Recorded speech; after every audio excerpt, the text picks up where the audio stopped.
அன்பானவர்களே, அன்பு வணக்கங்கள். கோயில் கடவுள் உருவங்களில் இருக்கின்ற உயிர் ஓட்டங்களை உணர்ந்து இருக்கிறீர்களா? என்ன குருஜி சொல்றீங்க? கோயிலுக்கு நாங்க போறோம், கருவறையில கடவுள் சிலை இருக்கு, நாங்க வணங்குறோம், வந்துடுறோம். அதுல போய் உயிரோட்டம் இருக்கா அன்னு நீங்க கேக்குறீங்க இல்லையா? இருக்கிறது. அதை கண்ணால் காண முடியாது, அதை உணரத்தான் முடியும். ஒரு உண்மை என்ன தெரியுங்களா? கடவுளையே கண்ணால் காண முடியாது. நீங்க பார்ப்பதெல்லாம் உருவம். ஆனா கடவுள் என்பவர் உருவம் கிடையாது, அரூபமானவர், கண்ணுக்கு தெரியாத ஒரு சக்தியாக அவர் இருக்கிறார். அதை உணர்வதற்கு கொஞ்சம் நம்முடைய அறிவு விழிப்பு நிலையில் வேலை செய்யணும். அதற்கு ஒரு ஞானம் வேண்டும். அதற்காக தான் முதல்ல உருவம் இல்லாத கடவுளை உருவத்தில் கொண்டு வந்து காட்டினாங்க. ஆனா அந்த உருவத்துல பல்வேறு ரகசியங்களை சித்தர்கள் வைத்திருக்கிறார்கள். ஏதோ போணுமா, பார்த்தோமா, வணங்கணுமா அனுதான் வரைங்களே தவிர அது ஒரு காட்சி பொருளா, ஒரு பொம்மையா, ஒரு உருவமா பார்க்கறீங்களே தவிர அதுக்குள்ள எவ்வளவு விஷயங்கள் இருக்கிறது என்பதை உணர்ந்து கொள்வதே கிடையாது. அப்போ உங்களுக்கும் கடவுளுக்கும் ஒரு இணைப்பானது வரவே வராது. ஒரு விவசாயி என்ன பண்ணா, தன்னுடைய நிலத்தை உழுது கொண்டிருந்தான். அவனுடைய ஏர் கலப்பில ஏதோ ஒன்று தட்டுப்பட்டது அந்த நிலத்துல. இது என்னடா ஏதோ இருக்கு போலக்குது. என்ன பண்ணா, அதை நோண்டி பார்த்தால் ஒரு அருமையான கடவுளுடைய சிலை அங்கே இருந்தது. அதை எடுத்துட்டு வந்தா, நல்லா கழுவுனா, சுத்தம் பண்ணா, அதை தன்னுடைய வீட்டில் வைத்தான். எல்லாரும் வந்தாங்க, பார்த்தாங்க, ஏதோ ஆச்சரியமா பேசிட்டு போனாங்க. அவன் அதிர்ஷ்டசாலிப்பா, அவனுக்கு கடவுள் சிலை கட்சி இருக்குப்பா, கடவுளுடைய அனுகிரகம் கட்சி இருக்குப்பா, இல்லைன்னா அவன் நிலத்துல ஏன்பா அது இருக்கணும்.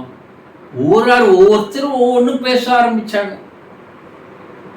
ஆனா அதை பார்க்க வந்த ஒருவர் அந்த விவசாயி கிட்ட,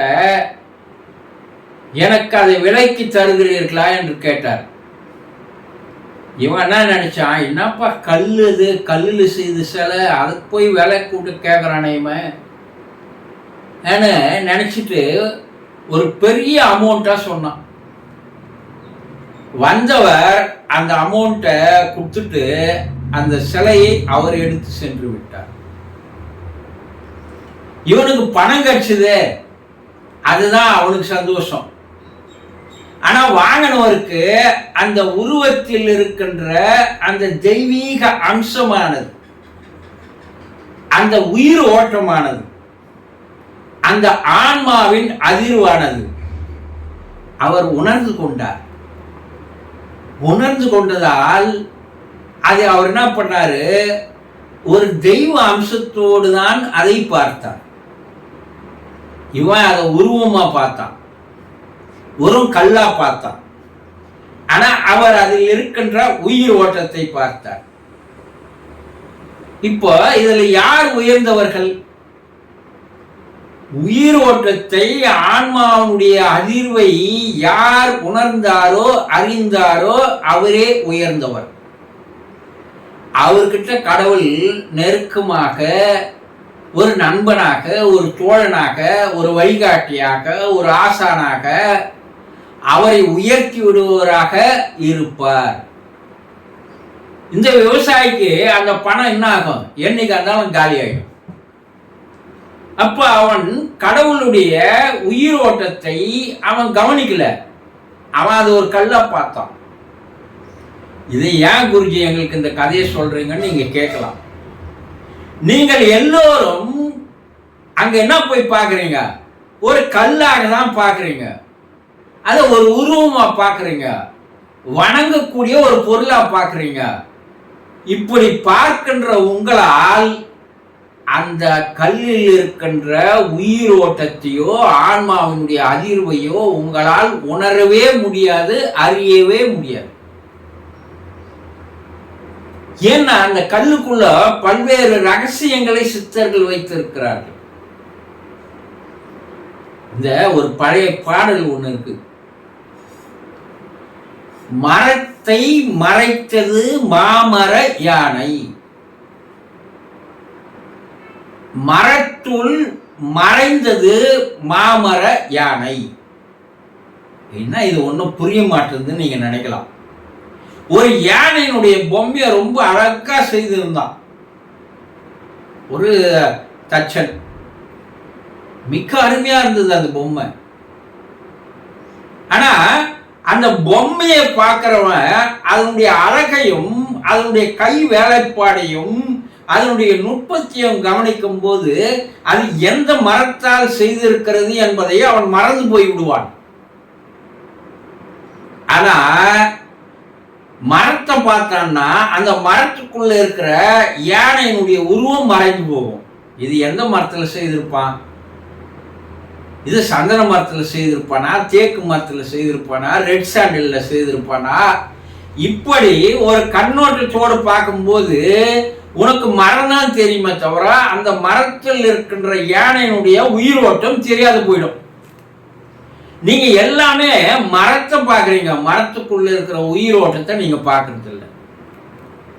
இத ரொம்ப சூட்சமா இந்த சித்தர் பாடலை சினிமா பாடலா மாத்துறான். எப்படி?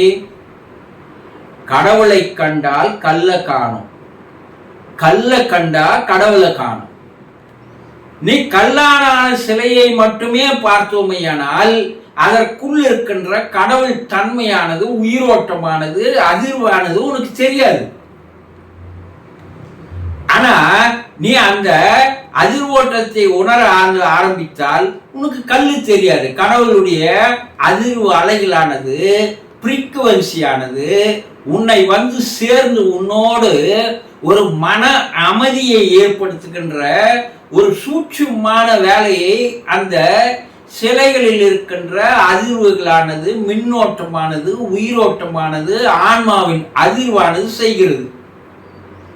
சித்தர்கள் அந்த கல்லை மட்டும் வைக்கலைங்க, அந்த கல்லுக்குள் அதிர்வுகளை ஏற்படுத்தி இருக்கிறார்கள். அந்த கல் காந்த கல்லால் செய்யப்பட்டிருக்கிறது. அந்த கல்லுக்கு தினந்தோறும் ஒரு எனர்ஜியை அவர்கள் என்ன பண்றாங்க? கூட்டுகிறார்கள். இயற்கையிலிருந்து வந்து சேருகின்ற அந்த பிரபஞ்ச ஆற்றல் அந்த கல்லோடு கலந்து உறவாடுகின்ற வித்தையை கருவறையிலிருந்து கோபுரத்திற்கு ஒரு நேரடி தொடர்பை வைத்திருக்கிறார்கள். அந்த கல்லுக்கு செய்கின்ற தினந்தோற அபிஷேக பொருட்கள் எல்லாமே அந்த கல்லுக்கு மேலும் மேலும் மேலும் ஒரு காந்த சக்தியை உருவாக்குகின்ற பொருள்கள் தானே தவிர அதில் வேறு ரகசியங்கள் அடங்கி இருக்கிறது.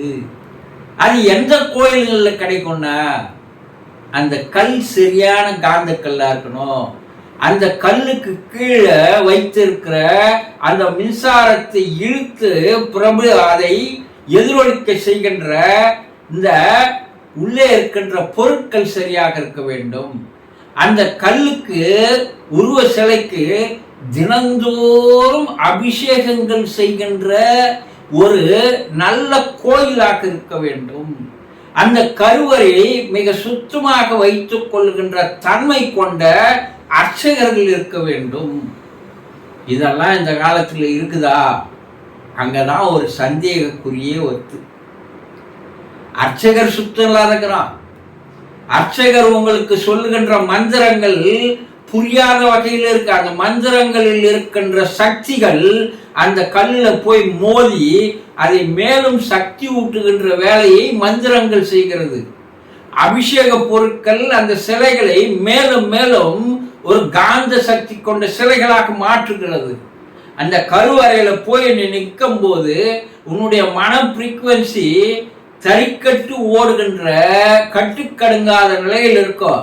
அதிலிருந்து வருகின்ற அந்த அதிர்வு அலைகளானது உனக்குள் வந்து பாயும் போது உனக்கே தெரியாமல் உன்னுடைய மன அலை வரிசையானது சிறு சிறிதாக குறைந்து மனதை அமைதியாக்குகின்ற அற்புதங்களை நடத்துகின்ற விஞ்ஞான நுட்பங்கள் கொண்ட மெஞ்ஞான ரகசியங்கள் அடங்கிய சிலைதான் அது. நீங்க சிலையாதான் பார்த்து வரீங்க. அதிலிருந்து வரக்கூடிய அந்த அதிர்வுகளை, ஆன்மாவுடைய அதிர்வுகளை, உயிர் ஓட்டங்களை உங்களால் இழுத்து சேர்த்து கொள்ள முடியாத தகுதி இல்லாதவர்களாக தான் நீங்கள் வாழ்ந்து வருகிறீர்கள் என்பதை புரிந்து கொள்ளுங்கள். சந்தோஷம்.